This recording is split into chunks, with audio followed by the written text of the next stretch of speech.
Greetings, cats. It's been a while, indeed.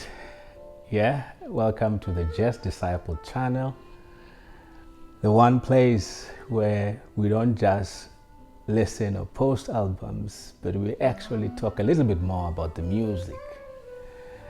The last time we had a chat, we looked at part one of the South African jazz story with a special focus on Abdullah Ibrahim. I thought of following up that story and doing a part two of the South African jazz story.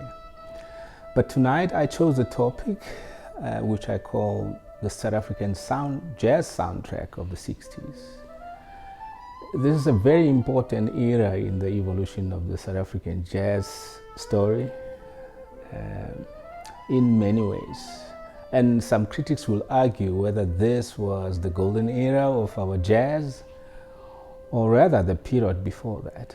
I'll leave you to be the judge. But my view is that the 50s was a critical era in the development of new sounds, people coming together, exploring. And the 60s is where it all came together as a product. Yeah? So we started our journey in 1959. And why 1959? Because 1959 is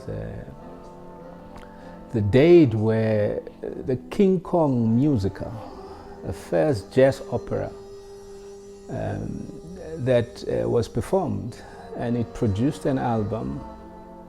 But what was special about this project is the talent involved in it, from the brains around production to composition to playing. We had the likes of Tot Machikiza, who was not just a pianist but also a composer of note, combining with the likes of McKay Davashe. It featured Miriam Makeba as one of the key members of the cast. And of course, some of the Manhattan brothers, especially Ubaba Mdlele, who I think assumed the role of King Kong.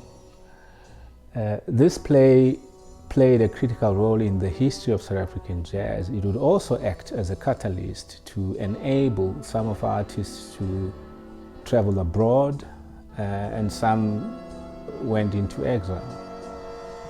But also in 1959, an American scholar and journalist by the name of John Mehigan traveled to Johannesburg on an exchange program.